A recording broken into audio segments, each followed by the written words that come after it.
if you guys are welcome to keep going, of course, if you're having a good one, but I got to go watch the kiddo. She's doing hurdles, so I'm scared of that. This will be her first time doing Oh, hurdles. Yeah, she's got a couple that like things, but over a bar? yeah, Mm, that that thing? they're set up so if you hit them, it falls down. But I watched the first. This is only her second track meet, so we'll be seeing. She's pretty fast and she's light on her feet, but it's still scary. All right, people are Did rolling either in. did either of you ever run track yourself? I did track briefly, but hurdles were always a difficult one for me. No, I running didn't. was always a punishment in the sports that I played. All I right. played baseball in high school, and yeah, if someone messed up or didn't take the equipment out when they were supposed to, whatever they would punish us by running for an hour, and that's kind of my introduction to it. I don't know if it was like operant conditioning or something, but it felt like that. So I still My don't run to this day. To this my day. daughter's never taken it as a punishment. They've always like, yeah, in soccer, go do a lap. She's like, okay, I can do a lap all day, and like this ain't a punishment for me. So I'm like, perfect. So that's why she's in track now.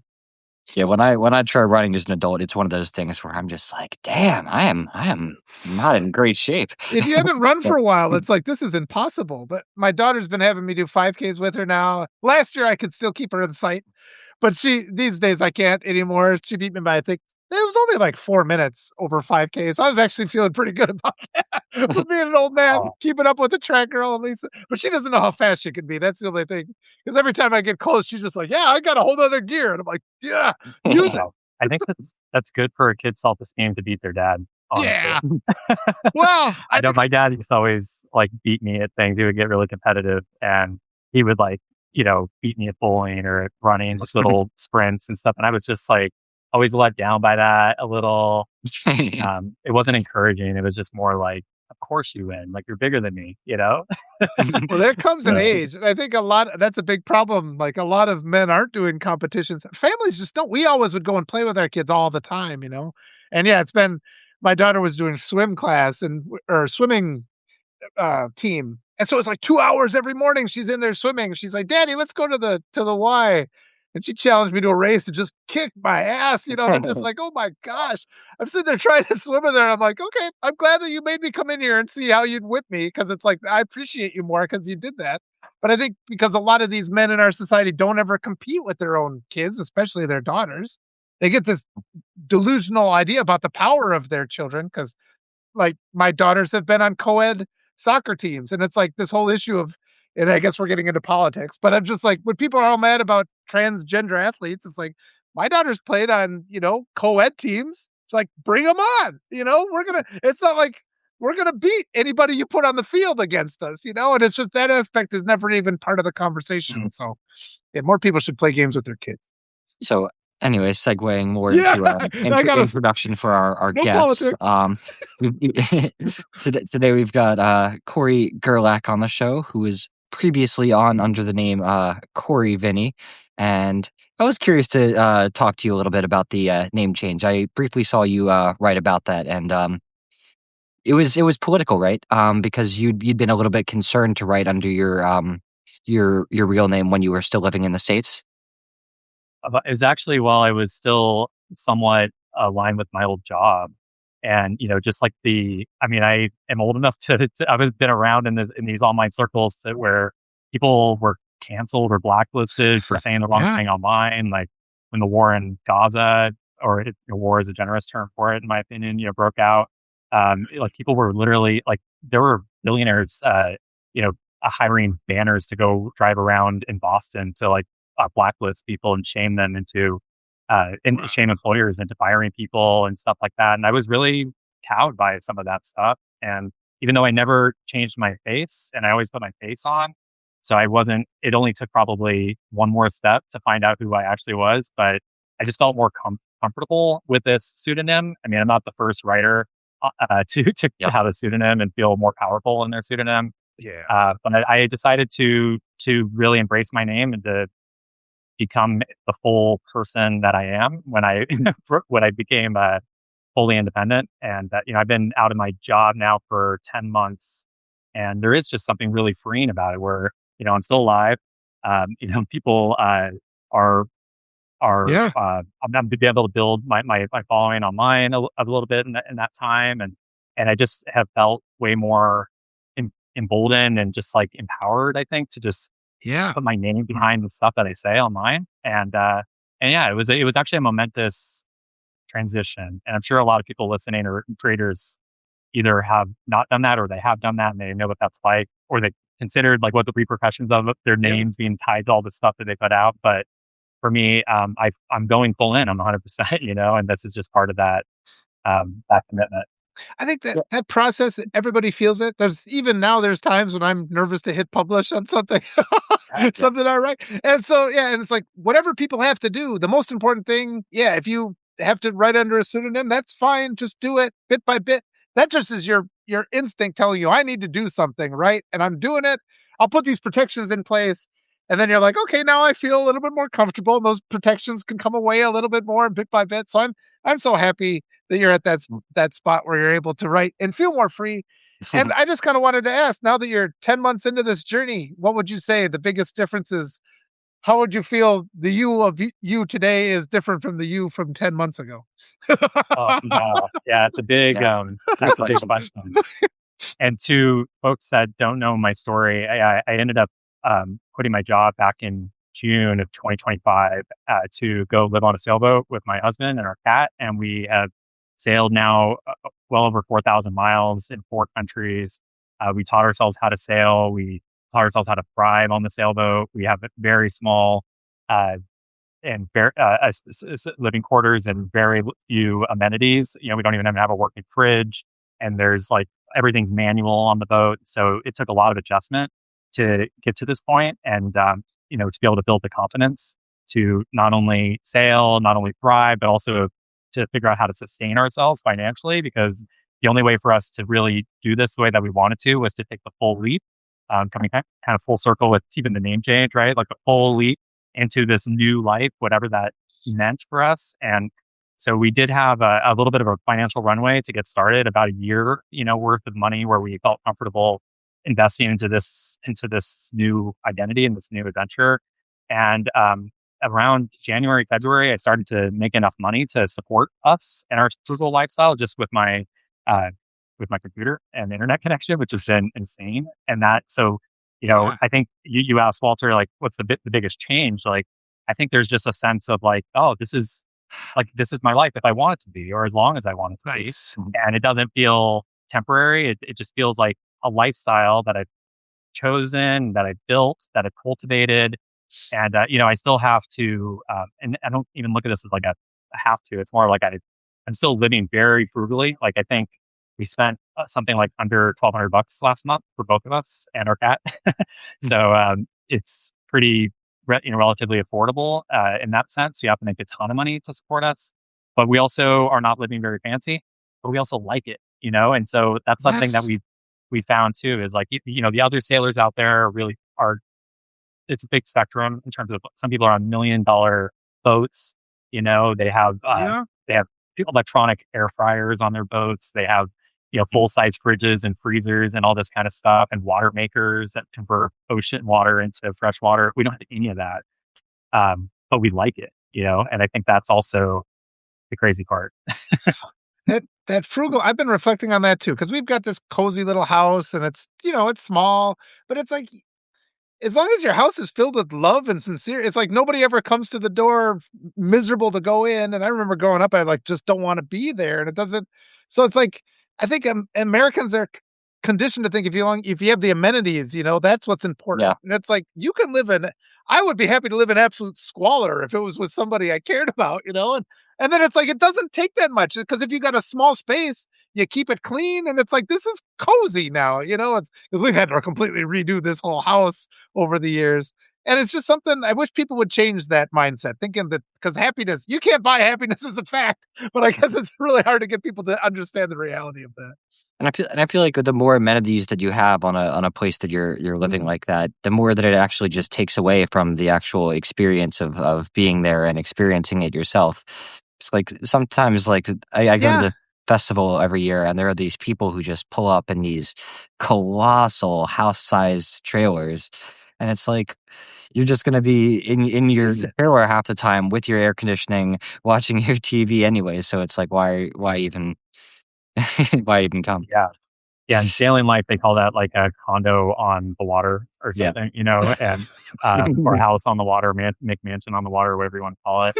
And, yeah, but our society, our culture does not make it easy to live simply. I mean, something like I think the average house size in the United States is 1,800 square feet, and they keep on getting bigger and bigger every year or every decade. And so in our house back in Denver, where we started out, was about 1,200 square feet, which is small by American standards, but by our standards, that was huge.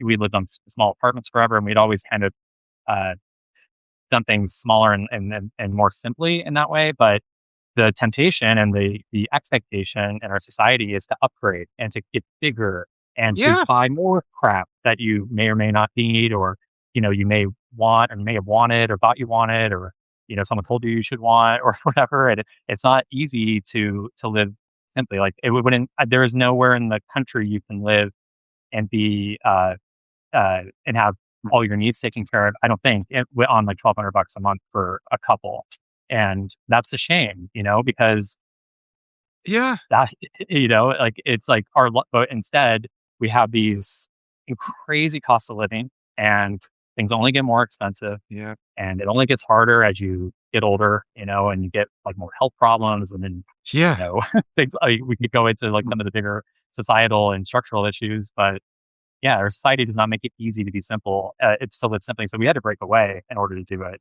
And I know other people that choose van life and stay in the United States and do something kind of similarly. And that might be the one example that I know of that you can like really break free and live small and be pretty frugal. But even then, you need like car insurance and gas, yeah. stuff like that. You need My health insurance in the U.S. and we don't need health insurance here.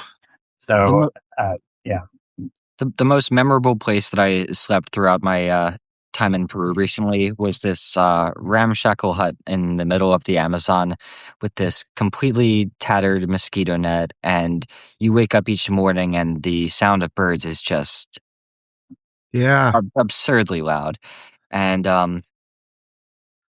there are people who go to the Amazon and they have those, like, personal rooms to themselves as they go along the river, and there are resorts within the Amazon that you can stay in, but the amount that that would have taken away from the experience of, like, actually feeling like we're out there to some degree, like, even with the hut, we were decently protected, but people, like, who actually stay in tents and whatnot, like, you are really, yeah. truly out there and experiencing it in a way that you simply cannot if you're in some cushy resort out there. It is funny, isn't it? How like, I had some friends who had climbed up, Everest, and they're talking about how like, that's like this rich person thing, but then Yep. you get up to Everest and you're sleeping on these awful like he was saying, it's like there's these nasty mattresses you're sleeping on. But I just think it's funny how there's just that disconnect where it's like you can make this choice where you can have yeah, just get out of your own head. And people get so busy when you buy those big houses, you spend all your time working, you don't even get to live in the big house. I suppose these big, yachts you're talking about, they're probably not full-time sailors then, are they? Or what is they're not full time though; they have to go back and work, and a lot of times they're mortgaging, or they have like a mortgage basically on the boat. And so, yeah, there's a lot of complications there, even with supporting such a lifestyle on the water that's supposed to be more free and stuff. Yeah. I told my daughters the other day because I keep trying to figure out, I'm like I keep saying to them, it's like, "You just need to get a degree for as little as possible, right?" It's like, "You're fluent in Spanish, so just get that degree." And it's like, "Don't give up on your dreams, but just don't get into debt." It's like, "Get a professional career." And so she's enrolled in this program. She'll be taking college, credits next year in Spanish. And she says to me, "Daddy, it's like I'm cheating the system." I'm like, "Yes, because the system sucks. The system is designed, and it does to be frugal. You have to make these deliberate choices." I had multiple talks with my wife about that because we bought this old house with a tenant on the first floor, and we always run used cars. And she was saying how in the she's talking with her fellow teachers, and they're all like, "Oh, so stressed about money." And then she's like, "You're not stressed about money?" "I don't like to be stressed about money. I like living in a small house, so I'm not stressed about money." And she looks into the parking lot. Everybody's got their brand new car that costs more than our house. and they really can't understand why they're stressed about money, but they've made this, and it's like, you have to be deliberate about being frugal because it's easier to just go to a dealership. Oh, okay, I'll buy this rather than going on to Craigslist and getting a car for a couple grand.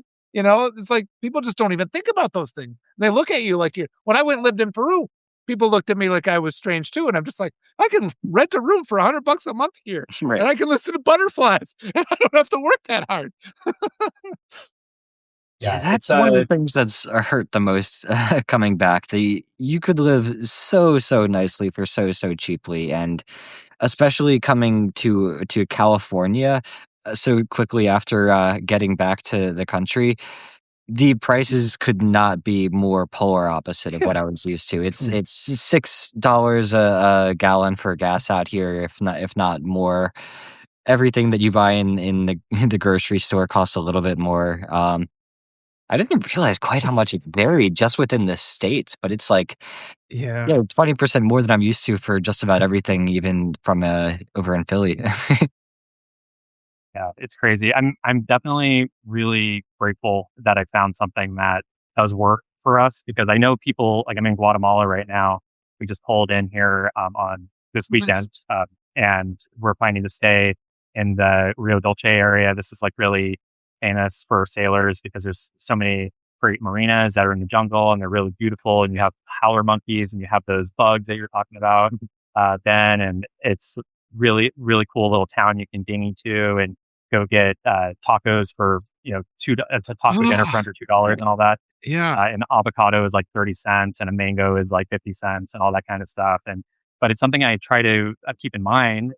On one hand, I have like this on one hand thing. I have this really cool setup, and on the other hand, people here are really poor, and not Yeah. everyone. It is still a treat for people here to have a mango and some fresh tortillas and things. I mean, this is a country where half the people are living off of $8 a day.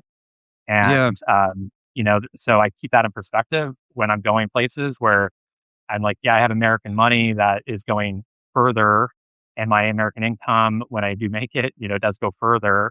Um, but I think I don't even know if I haven't worked on how to articulate it exactly, other than to just like show both those worlds side by side, and to just have some gratitude and humility and everything. But I will say, and this is something everyone who's been, to quote unquote poor countries, I don't know like that. I need a better term because I think it's actually very rich here Mhm. all the ways that matter. What they recognize when you go to places like this is also the joy in people's lives, like the kids that are running around laughing and having fun, and the moms that are like just like talking and chatting and smiling at the strangers as if the Yeah. gringo that walks by, and even the men who are whatever, like they're just smiling and everyone's just like Yeah. good day basically. And I lived in Boston for 6 years. I never got that in Boston. Yeah. Everyone was dreary. Yeah, it's not true exactly. There's a lot of nuance here, and that's what makes things interesting. But yeah, I do just try to be grateful. I mean, it really does just bring up the question to me about just like what is important for happiness and for fulfillment, and where do you find that? I think it's just clearly not in the material, and it's not in the things beyond having your basic needs met. Besides like your family and being useful to society in some way, and these Yeah. other things that have been known for thousands of years that in the West we've we've made those things are like inefficient or something now. Yeah. you Well, know? I was talking with Annalisa Brunner the other day, and she said it's like Americans have been tricked. You give up and we give up so much, and it's for the promise of being rich someday. And it's just like you're never going to get that, and everything that you give up. Oh, I like that you have the coffee mug with your. Yeah. That was so Yeah. good. Yeah. It That hasn't was good. broke yet, even on our sailboat.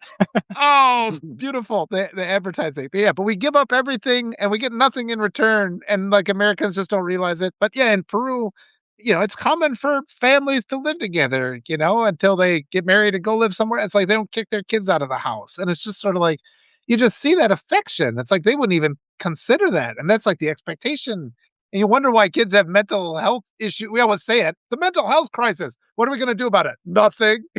It's like it just continues. So maybe just a little bit more humanity would make a big difference. It is like maybe because that is success in a lot of these societies is like actually keeping your family in one room, Yeah. and liking each other, right? And stuff like that. In the West, like if your parents live with you, that's almost like a sign of shame for the parent, maybe, Yeah. for, for the Oh, yeah. burden for the kid. And, Yeah. it's something that I'm really obsessed with right now in my, just having come from a more professional background where, I was advising Congress and I have a PhD and blah, blah, blah. And I lived in these really professional circles, and that was success by a lot of standards. But I feel like something I've been saying lately is like, I feel like the world's first trillionaire, and it's kind of tongue in cheek, and it's going to be outdated in probably 6 months when there actually are trillionaires, unfortunately. But like, Huh. I do. I really think a lot about what is success, and I think down here, or like I say down here, I mean in like Latin America and other places outside of the West, or even some places in the West, the good people that I know in the United States and in the Western countries, like my friends, my family, a lot of people that I love, they have a different idea of what success means, and it isn't a title, it isn't a building that they walk into, it isn't a fancy car per se, unless they want it. And I know people that are truly happy with that kind of crap. But it is. I think there's just something there about Yeah. what we're told Yeah. is, and versus like what we actually feel. And what do we think about these big issues? Like, Yeah. are we successful? Don't And that's an don't important question to ask ourselves. don't settle for somebody else's version of success is kind of where you're coming to there, and I think that's absolutely true. You wanna turn us to movies there, Ben? I think that was a Yeah. nice little segue point. That was Yeah, beautiful. I know that you have managed to get a good entertainment setup there at least to a degree. You've got a functioning TV, but And have you managed to? Oh, it's just an iPad. yeah, it's just an Okay, iPad, but yeah, we have been able to adapt. Movies with subtitles are rough for both of us yeah. because we have aged eyes. But we still manage, and we could just sit a little closer sometimes when Just learn the language. My wife and I when just do that. my wife and I threw in a version of Ulysses, the one with Kirk Douglas, but it was in Italian, and we were just like, "Oh, this is so fun." It's like you can kinda catch stuff because 'cause we're fluent in Spanish, but it's sorta like Mm, it was just beautiful to listen to. I'm like, as I get older and older, we'll be watching movies in just whatever foreign language we can find. There is some entertainment value to that. So yeah. Yeah, have you we do. managed to get to any theaters while docked, or has the iPad been the primary mode of entertainment for the last few months? Oh, definitely. Unfortunately, the iPad has been the Yeah. primary mode of entertainment at least, like, that kind of entertainment En- for the last few en- months. Entertainment apart from the wonderful world around you, of course. Yeah. Of course, been around us all. There's days when you're But tired, you yeah. just wanna watch a movie, yeah. Oh, yeah, and we do that. We watch a lot of movies, actually. A huge movie fan, is like we talked about last time. But I was, like, looking at the most recent movies that I watched, and unfortunately, like, I went 3 back. I log everything that I watch. I went 3 back, and I think the 3rd one was, like, a month ago, so I've been at a very, Wow. Yeah. slow cadence for me lately, and I haven't seen some of the newer ones, like Hail or Project Mary, or, what do you Oh. call it? Hail Yeah, Mary? I Project Hail think Mary. It I've was done watch that one. enjoyable, not so memorable. Okay. It was just good enough. Yeah, that one didn't do a lot for me. I saw the great ratings and assumed it would be spectacular, but I think that everyone who went into that one just Yeah, it's a single serving movie. We watched it with the kids and it was good for the moment. You ate the popcorn. It's like then I yeah. forgot it existed within like 2 days. Like totally Yeah. forgot. Ben brought it up and I'm like, "Oh yeah, I watched that." It's Yeah. Yeah, I it's have been hard to going back in dislike, but it's time. hard to love. That's cool. Well, I'll definitely check it out. But I have been going down memory lane a little bit with some older stuff, and specifically in the '90s. This has been like the era of the Nice. month or whatever. We're one episode away from finishing the original Twin Peaks. I know this is just Oh. TV, not movie, but we're Yeah. finally getting caught up on that, and that's really fun, really cool. But to continue the '90s track, we also watched The Mask with Jim Carrey recently. I hadn't seen it since Okay. I was a kid. 1994, which is, and when you watch it, it's incredible, like how good the special effects are. I mean, it's a Jurassic Park level experience in terms of how well it holds up, and the music and the acting and just the silliness of the world that is that in that from that film was so cool and so fun. It's not like the best movie I've ever seen, but it was a really fun 2 hours. Um, The I nostalgia could stop effect. there. Yeah. Yeah. I saw Son And I of the wonder Mask in the theater as a kid, but I'm not actually sure if I ever saw the original. it's good. Yeah, it's really fun, and it put Jim Carrey on the map. It's interesting because he's trying to be kind of serious in it in some places, and then when he's actually the Mask character, he's totally off the wall and kind of the Jim Carrey you get to know later in Dumb and Dumber and Ace Ventura and stuff. I think those things came later. So that was fun to revisit, and then we also watched Crimson Tide. I Oh, had there you never seen go. that movie. That was an awesome, awesome movie. Have you seen it, Ben? No, I haven't seen it. Oh, oh, you It's would dig it, I think. it's Gene Hackman. I mean, I always when people ask for greatest actors of their generation, I always say Gene Hackman, just because people aren't likely to say it, and then they'll go, "Oh, you're kind of right." Go through the stuff he did. He was always so he's got such a presence, and he's like, yeah, he's up against it's him and Denzel Washington. So it's basically, and even Viggo Mortensen's got a brief part Yeah. in that. But yeah, the two of those guys, it's oh yeah, I'll watch Gene Hackman and Denzel Washington chew scenery together. So yeah, that'd be a fun one. I should revisit that. It holds up so well. It's also Jerry Bruckheimer and, of like The Rock and Bad Boys and like all those kinds of like really just high adrenaline action movies, Oh, those fun, yeah.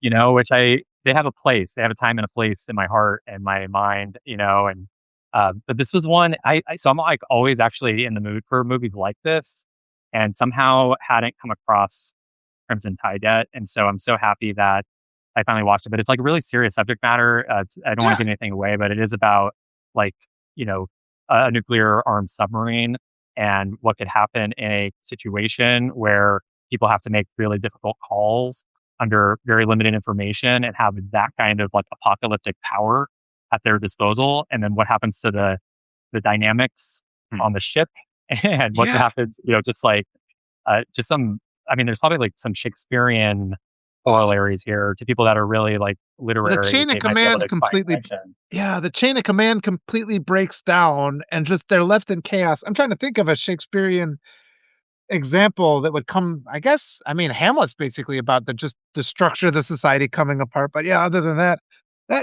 yeah, what an interesting idea. But what you said too, you're talking about those action movies of that era. It made me think. I recently made my kids watch Face Off, Oh yeah, just because I think that's a great film, right? I'm a Nicolas John Cage Woo. fan. Well, I threw in Face Off, and my daughter's like, "Wait, they actually take the face off?" She's like, she's Yeah. she's like, What do you "This is think it the was called? stupid." They were just sitting there going, "This is the stupidest thing."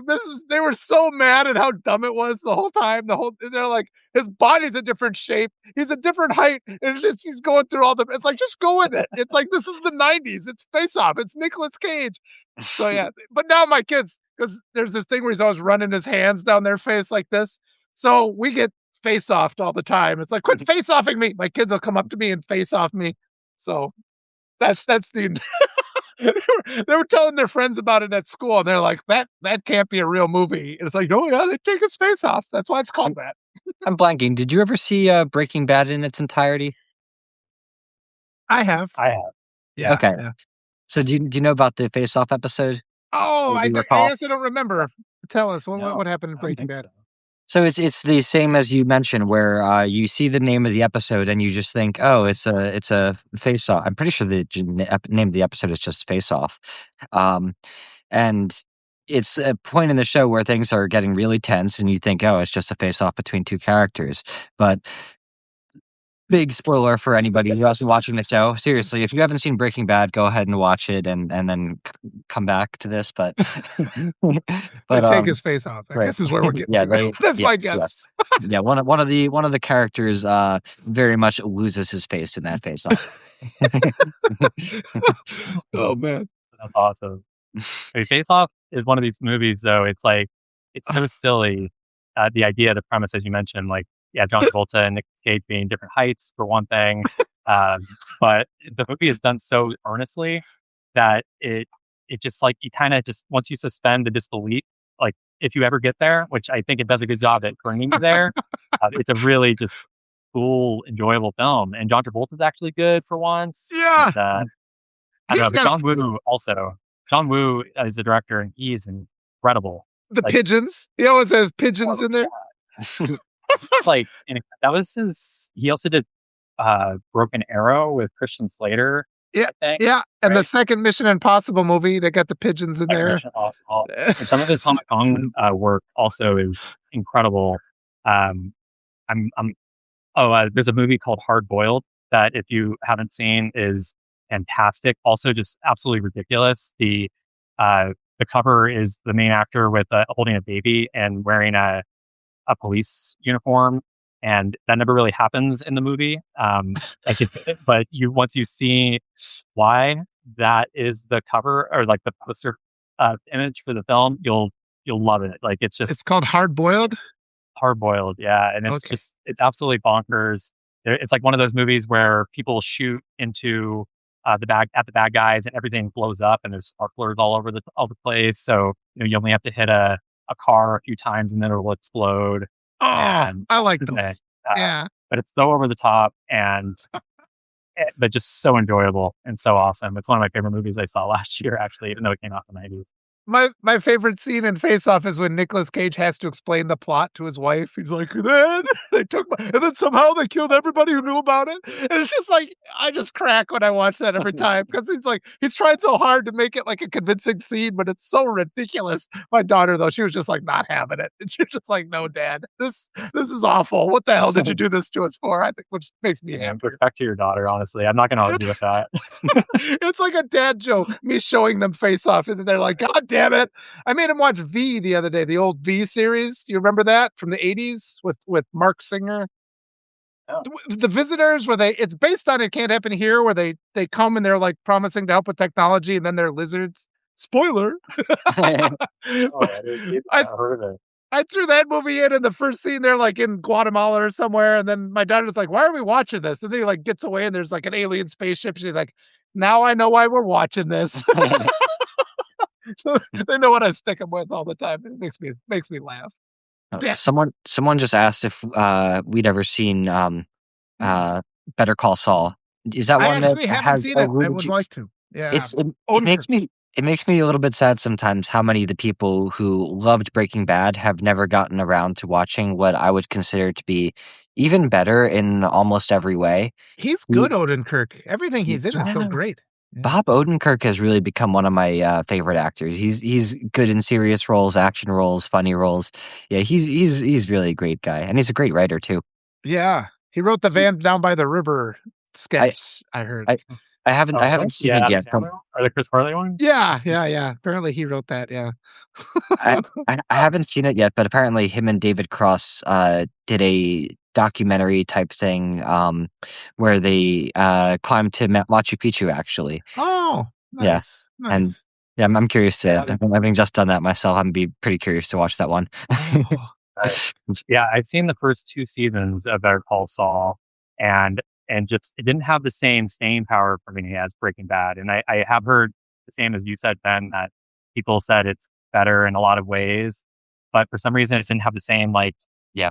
it didn't have the same connection with the characters, even though the characters are great and Ona Kirk is great, but there's something so electric about, the main cast in Breaking Bad that I just I had to go back, and, like, I don't even know how to yeah. explain it exactly, but Sometimes that How happens though.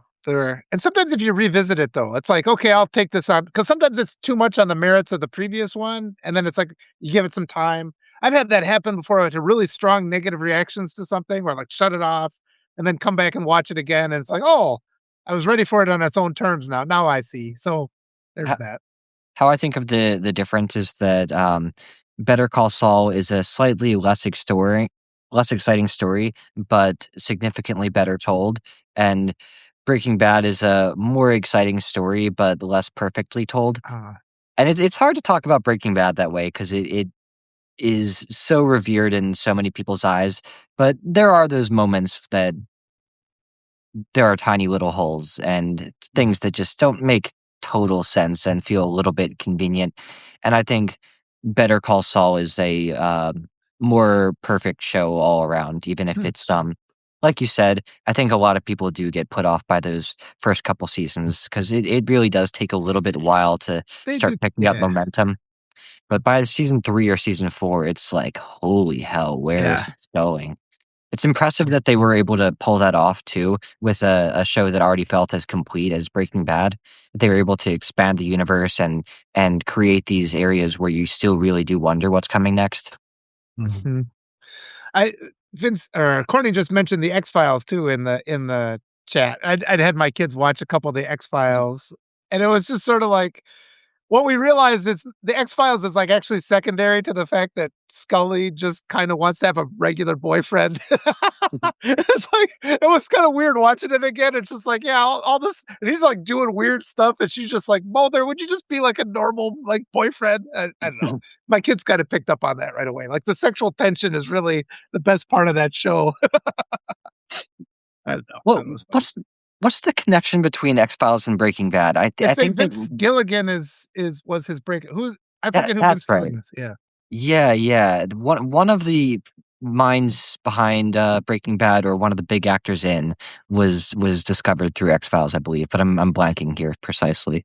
I never heard that connection. It sounds, Courtney can maybe Yeah, she'll bring it confirm up, I'm sure. with this. Was Vince Gilligan the creator or like a writer of X Files? I didn't know that there Yeah, was a connection there.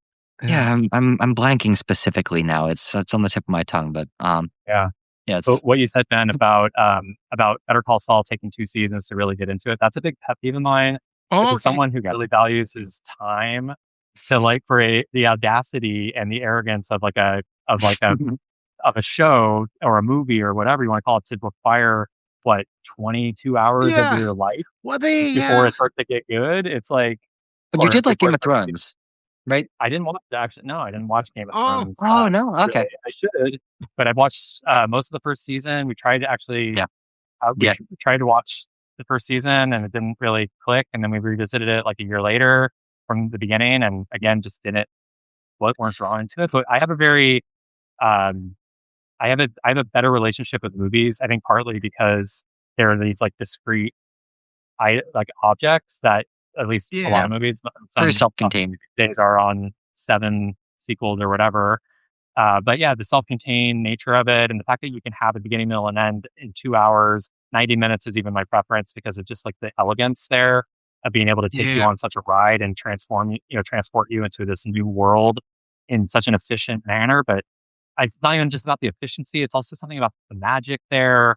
And that said, I do watch TV. Like I said, I'm finishing Twin Peaks.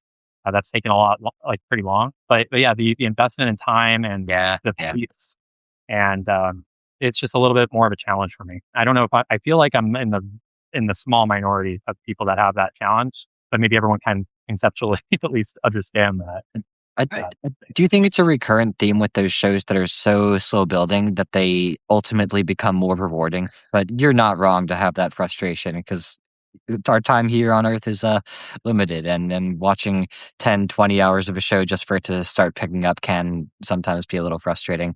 I think with Better Call Saul, it was always so well filmed and so well written that I was willing to put up with the fact that not an enormous yeah, amount was yeah. happening. But Well, magic it's true that happens. not an Yeah. enormous amount happens those first couple seasons. It's a few climactic events that just kinda keep you chugging along, and, Yeah. yeah, it takes a while, but it's rewarding. I tell how are you liking Twin Peaks? I've never actually sat and watched Twin Peaks. I like Lynch, but, how does it really grab you, or what are your thoughts on it? It's really, really cool. The first season specifically is, I think, a pretty well crafted, um, complete experience. And then the season 2 is interesting because I think there's something like 22 episodes in season 2, and there's some lore about it that I just heard very recently, actually, that, I don't remember what network it was on back in the '90s, but it was like network TV, it was before cable, and so the studio Yeah. had a lot of power happened with Twin Peaks and the direction that it went. And there was a lot of pressure for David Lynch to wrap up one of the storylines that was a cliffhanger in the first season really, really quickly in the second season.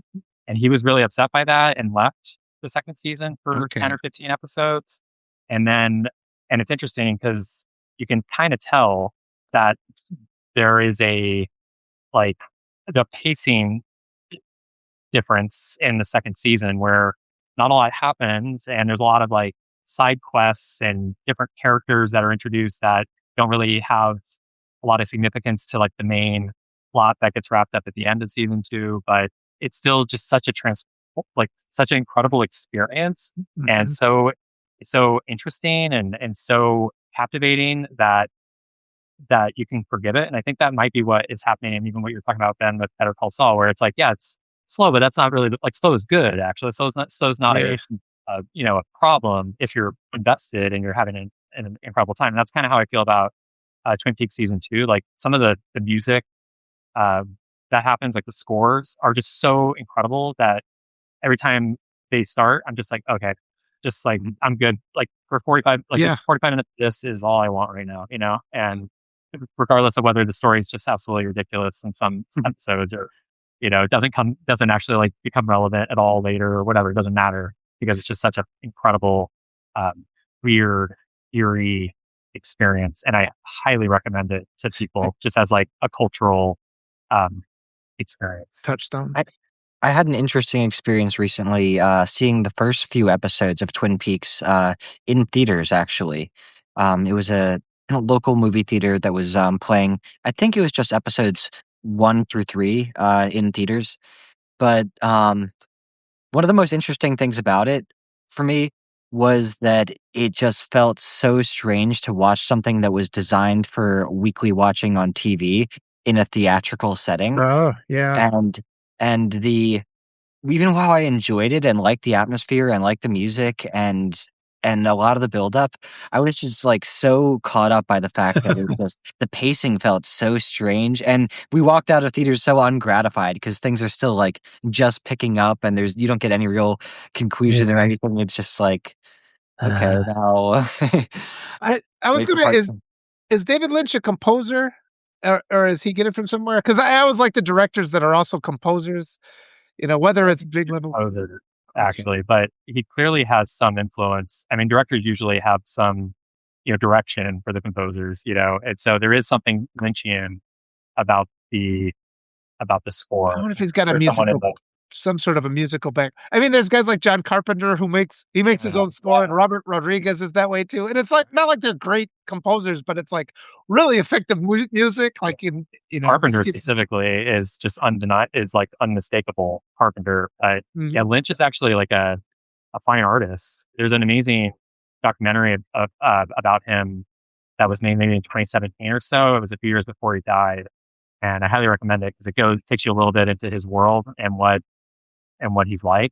On this like really kind of famous character, who he's one of these artists. You've talked about this. I never forgot this, Walter. You wrote an article a couple years ago about how an artist that becomes like kind of a brand, not you use the word brand, but just like a persona in and of themselves is like Yeah, yeah, way yeah. more memorable. And you talk specifically about writers like Hemingway and Yeah, the like Hunter S. war, Thompson, Yeah. people like that. Um, but David Lynch is kind of like that for film, right? He's like a very this bizarre, like one of a kind for kind of people, and what a Lynch film is Yeah. going to be like. And so it was a really cool documentary to experience that. But I don't believe he's a composer. Okay. That's like the footing upon which, the tree of their creativity grows, like their time and who they were and all that other story. So you gotta be a guy who's on a boat sailing around the world, to establish yourself, your writer persona, right? That Well, in my case, I mean, I've definitely carved out a little. I saw someone say recently that they liked not when a writer has a niche, but when the writer becomes a niche or something. Or I don't know if that makes sense. It was articulated better, like when I heard it, but it was like the writer That is the niche, like yeah, that makes something sense to me. irreplaceable. well, Like I just like like what happened with, Hunter S. Thompson and Gonzo journalism, like, he created this whole new avenue, and now people are, "Oh, you're doing the kinda Gonzo journalism style." that makes me think this made me think of this, but I watched this fun documentary on Billy Joel the other day just because Billy Joel's like and being the piano player, pop star. You always kind of appreciate those guys. That are like that guy's really a musician, but he's a pop star still. And it's like, and it was interesting because my wife is so into music, and she was just like, "Why is it that I know like every song?" And it's not like it's your favorite song ever, but it's like, "Oh, it's a Billy Joel," and there's like this quality there. And he was even in this documentary, he's like, this is Beethoven. I gave him credit. It's like, I made a pop version of this song by Beethoven. It's like, I gave him credit. I didn't pay for him. But what you were saying, like how your real life influences like your creativity. And all of his love songs with his first wife, you like More Than a Woman, they're all like these kind of they're really beautiful, but they're melancholic. But then he falls in love with Christy Brinkley, and it's like Uptown Girl. It's like, oh, there's like this juvenile excitement. I'm dating Christy Brinkley kind of thing. So I think that influence it goes both ways because that's part of his legend. I mean, if you're known as the Piano Man, and that song is beautiful. It's like it's so good you forget how good it is, but when you read it, it's like, yep, that really captures. There's not a wrong word in that whole song. You listen to it again, it's like it's really good, and it disappears for a while, but then you hear it again 6 years later, and it's like, yep, that's fucking good. Where other songs, it's like I never want to hear that again. That's awful. So That is that documentary was good. that is a quintessential song for singing wasted with your friends. I But bet. he's got so many good ones. Yeah.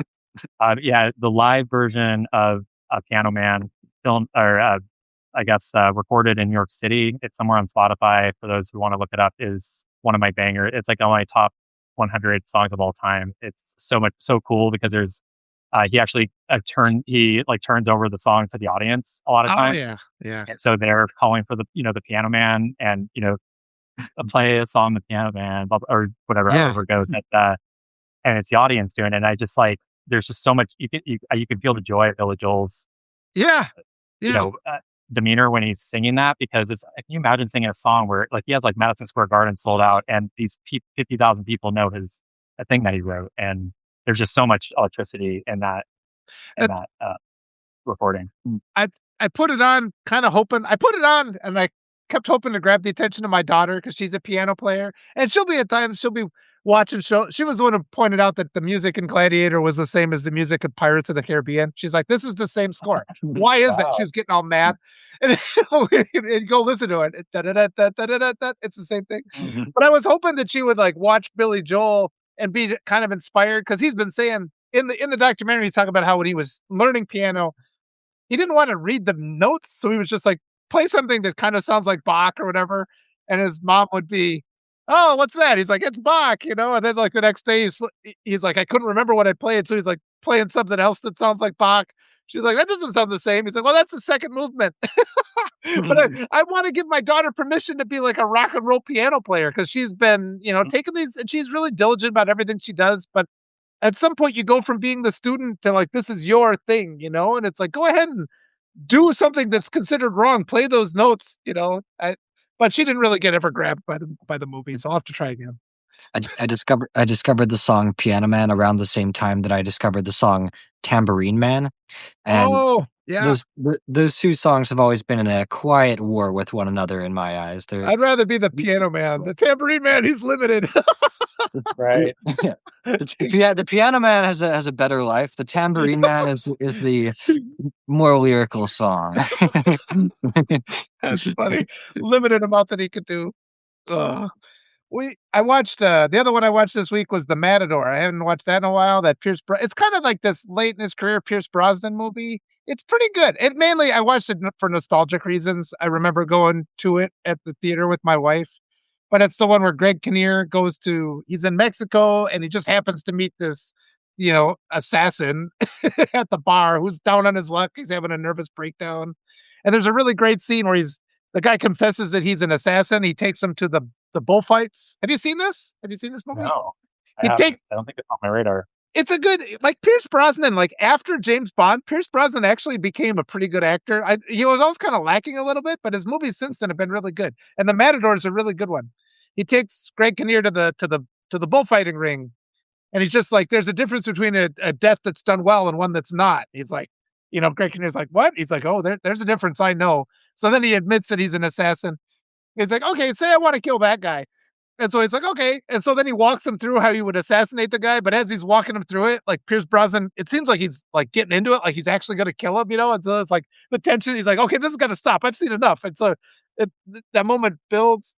So that's one I recommend. If you haven't seen The Matador, it came out 2006. I just read it. So yeah, go Oh watch wow, it. Yeah, it's a good one. cool. Yeah, I watched the most recent new release that I watched on the boat is Send Help. Did you guys talk about that one yet? No, I don't think I do know that one. Send help. Do you know it, Ben? no, I don't. With, no, with yeah, Rachel McAdams, and it's Sam Raimi who directed it. So the guy that did Huh. the original Spider-Man Yeah. movies, also Dawn of the Dead, or some of the zombie If, stuff, or Evil if Dead. I'm if Yeah, I'm yeah, right, yep, yep.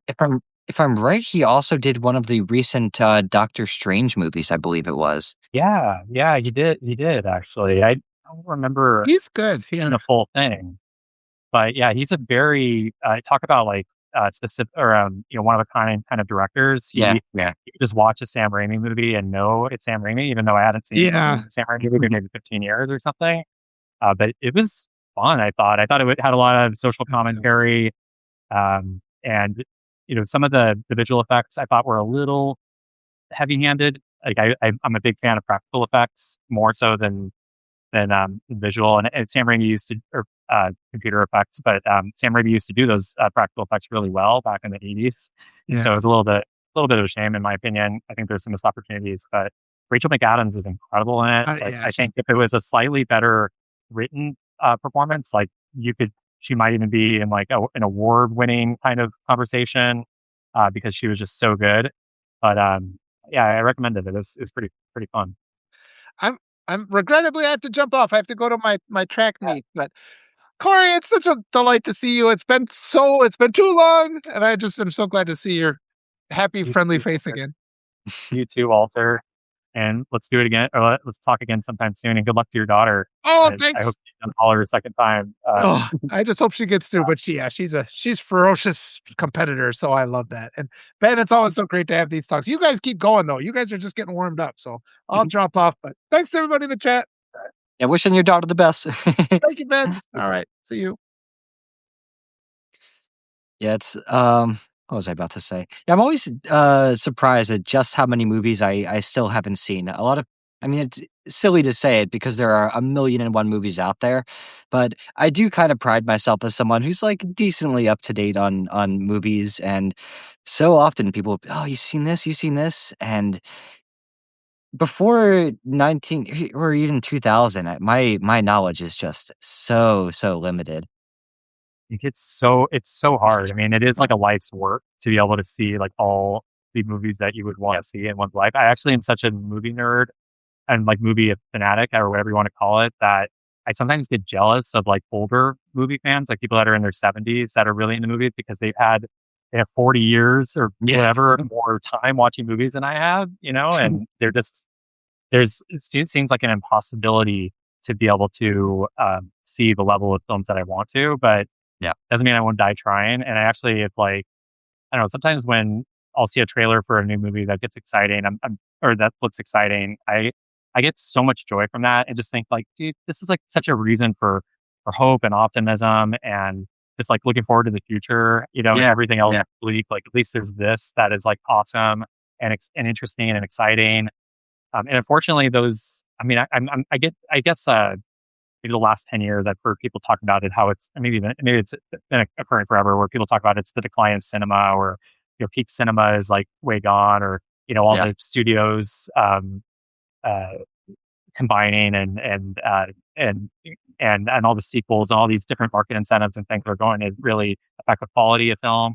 And I just haven't really seen that to be the case overall. Like, I think some years there are Yeah. really like bad or like years where it's not that impressive. We've made it a couple good ones, but some years there's like 15 or 20 movies that are just worth seeing that are, you know, just really awesome. Like last year I saw Marty Supreme and Yeah. that's like maybe my favorite movie of all time, which is crazy because it came out in 2025, but it's the case. And that's a cool thing about, uh, staying alive, I guess.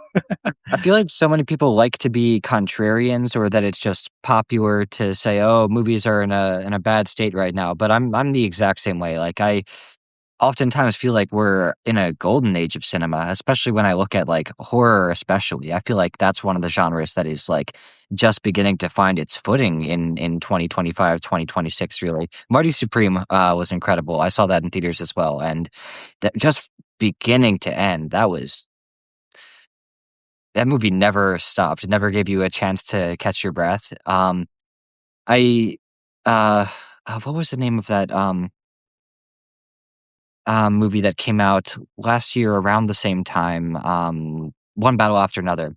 I kind of felt like Marty Supreme would have been better suited by that title because it was literally just Oh yeah, frantic, one conflict after another that entire movie. Where comparatively, I thought One Battle After Another gave you a couple chances to breathe, at least a few intermissions. that's such a good point. Yeah, have you seen other movies by the Safdie brothers? The director of Marty Supreme. Oh, I think that I've seen a couple of theirs. What are some of the biggest ones? Yeah, so Marty Supreme was actually done by one of the brothers. They had like a falling out, and when they made different movies last year for the first time Huh. in their lives. They're relatively young. I think they're in their Yeah. early 30s or something. But before that, they had made movies always together, and one of the best is Good Time with Robert Pattinson. Mm. Incredible film. It has Mm. very similar sort of beats and momentum as Marty Supreme, and it could also be titled One Battle After Another, which is funny. So this is like maybe the sequel or whatever. But there's also the movie with Adam Sandler that came out a few years back called Someone is Going. Yeah, what is it called? Diamonds. Oh, Uncut Gems. Uncut Gems. Yeah, yeah, exactly. And that's the same filmmakers that did Marty Supreme. And That was another a about really, really good one. I didn't know what to expect going into that one, and with Adam Sandler in the movie, you don't expect it to be so intense, but yeah, definitely a movie that gives you no time to breathe at all whatsoever in the best way possible. yeah. But what you said about horror is such a good point. And the people that are talking about the death of cinema or whatever just clearly aren't horror film fans, Yeah, right? right, right. Because Oh, like they've got a this is like not they've only got is it like I'll go for it. Yeah, they've got 2 or 3 coming out within the next month alone that I'm really excited about. Mm, This, Backroom one I think looks, really interesting, based on the concept. It's do you know about, like, liminal spaces and how that's kind of gotten big online in the last few years?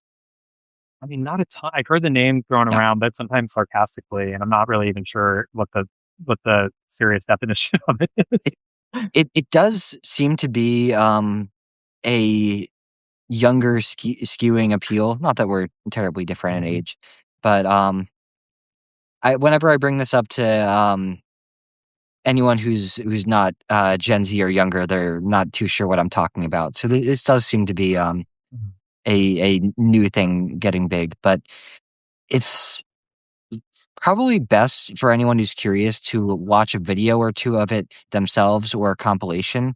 But if I were to describe it best, it's just spaces that are eerie in their openness and unoccupiedness. It just places that feel eerily empty, essentially. Um, I don't know how to describe it better than that, but I think a few videos would give people a better idea if they're at all curious. But yeah, it's a movie that taps into that growing fear of liminal spaces that's been getting bigger online in the last couple years. Um, it's another one with Adam Scott that I'm looking forward to, and a third one still that I'm blanking on at the moment, but am looking forward to all the same. Awesome.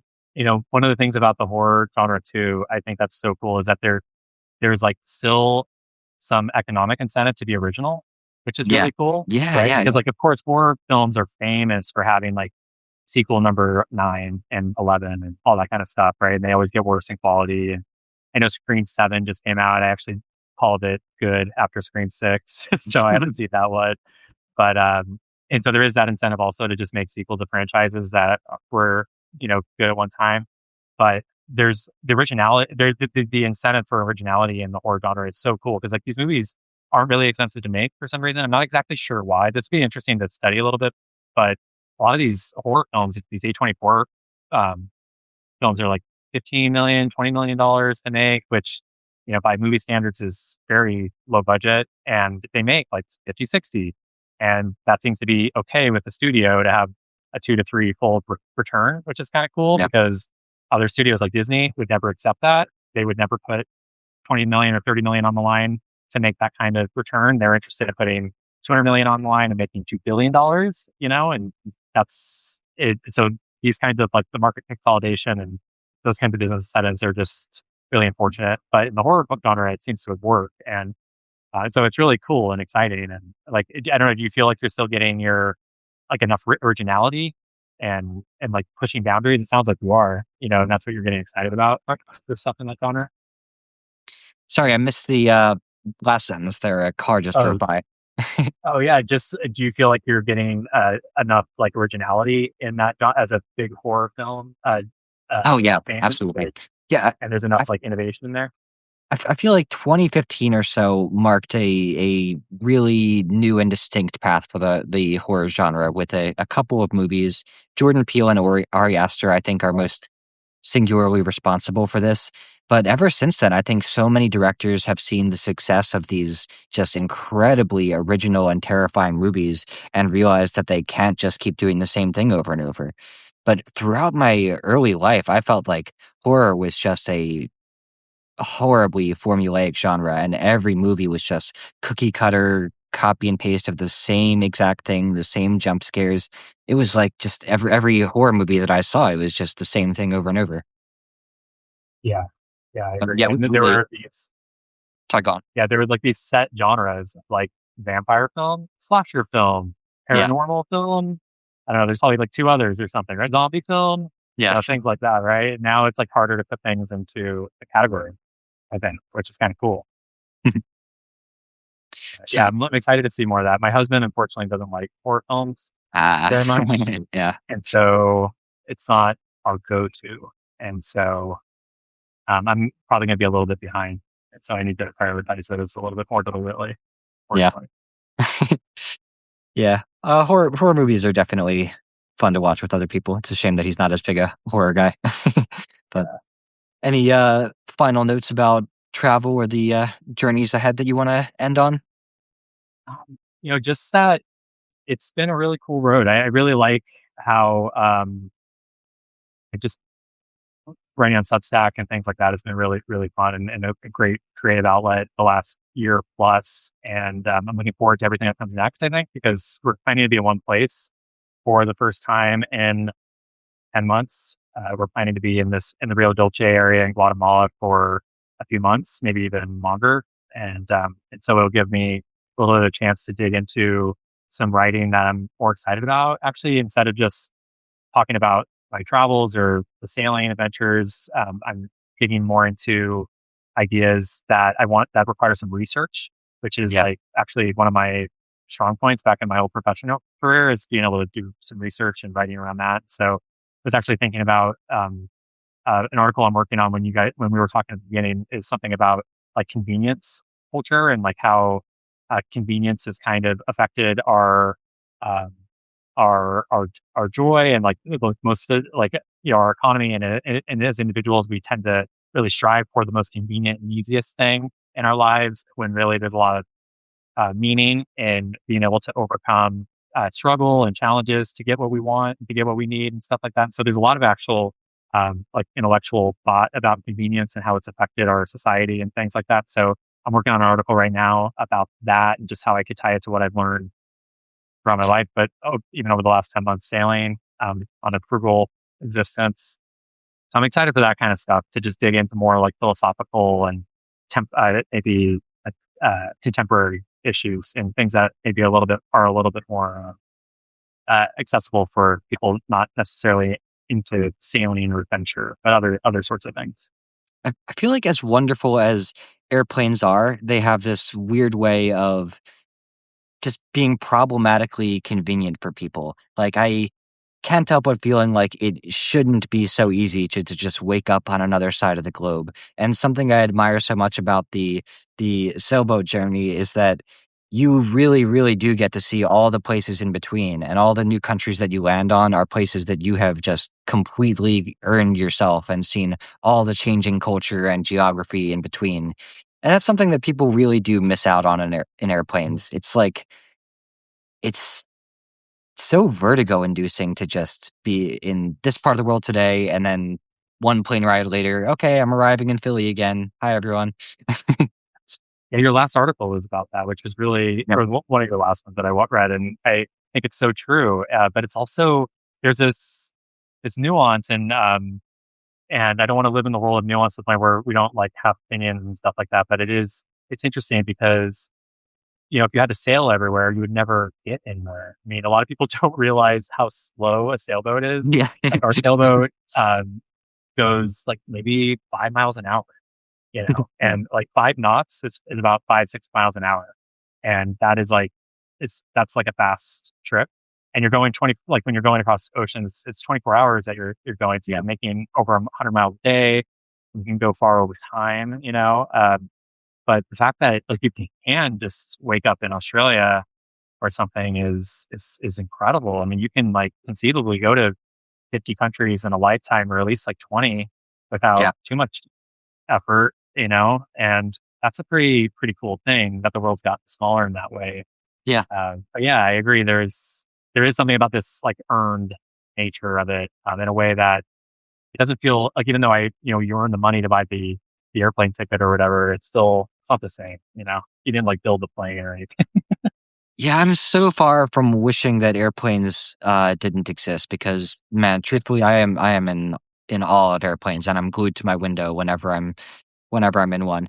But I think the easiness of airplanes is also why the tourism phenomenon feels so unnatural to so many people, because such a huge amount of people who are boarding these planes and ending up in other parts of the world are just there to take pictures and eat the food for a few days and fly back. And for the people who live there and see that, I can understand their distaste for it.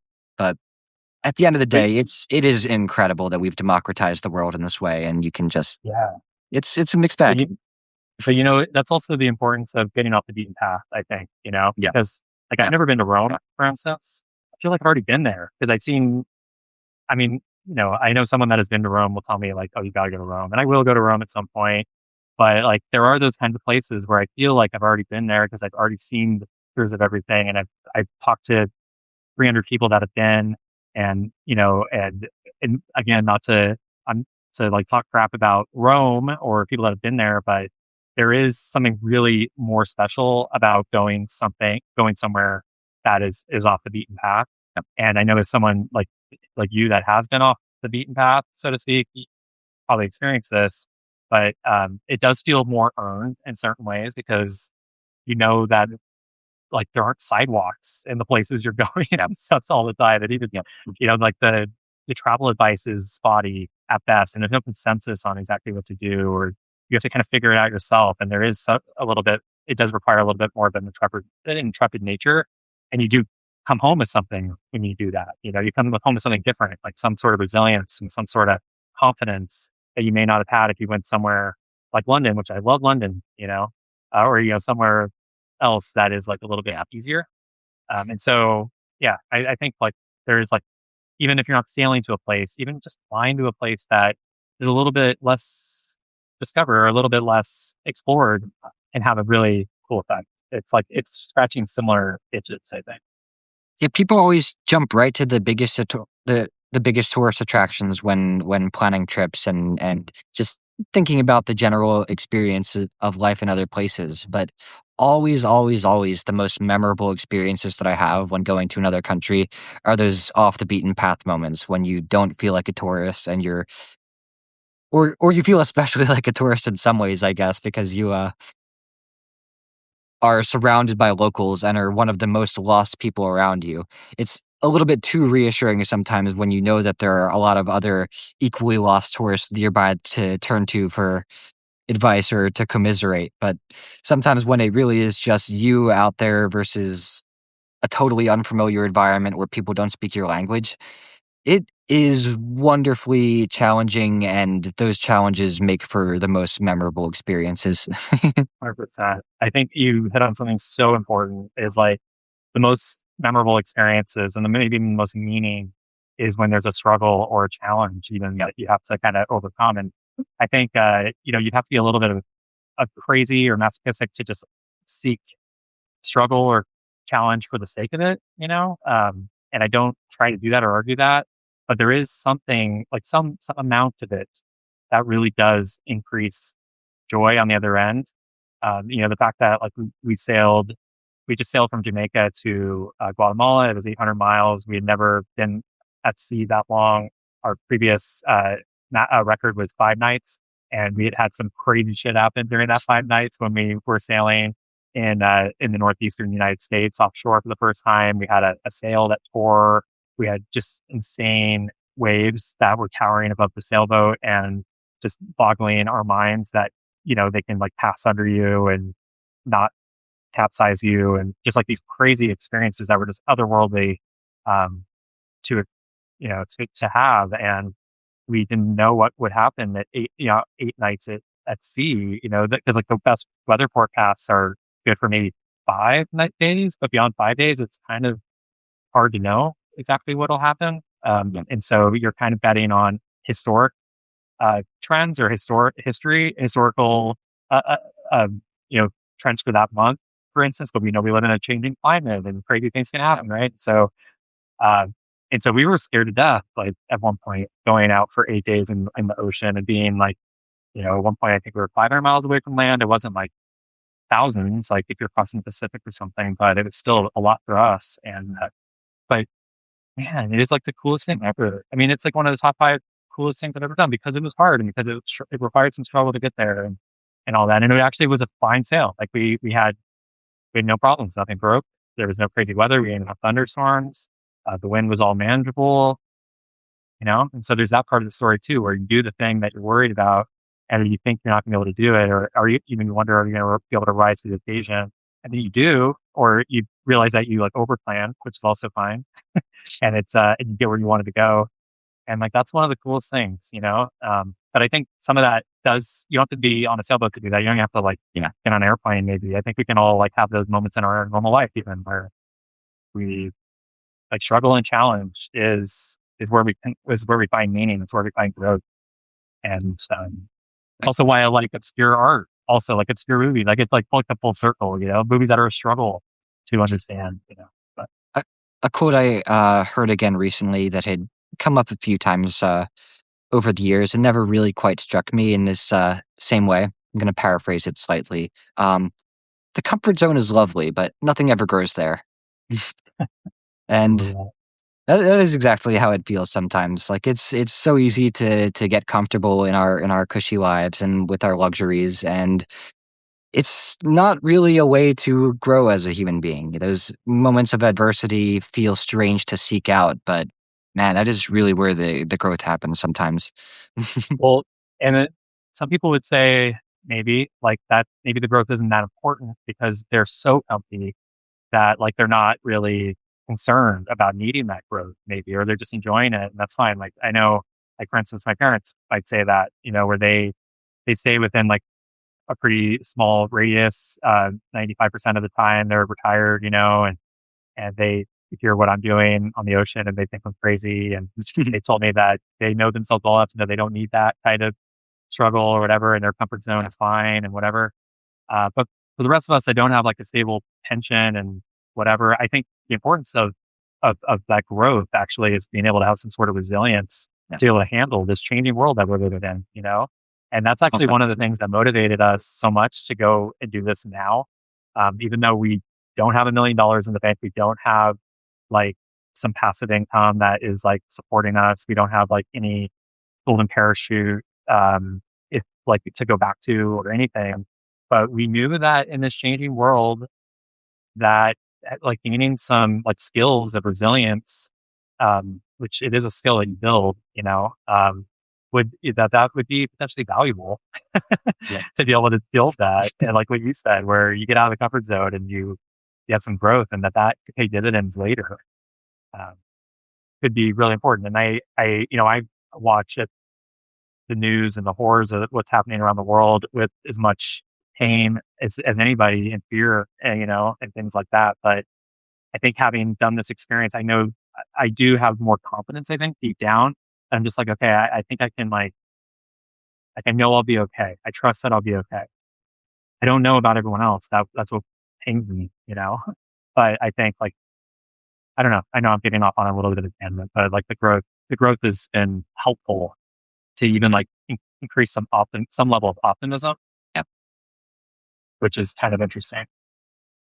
Well, thank you once again for coming on, Cory. It's always a delight to talk to you, and thank you everyone for tuning in. You too, then. Thanks, everyone. Here, Have a good one, man. Great talk to you. you.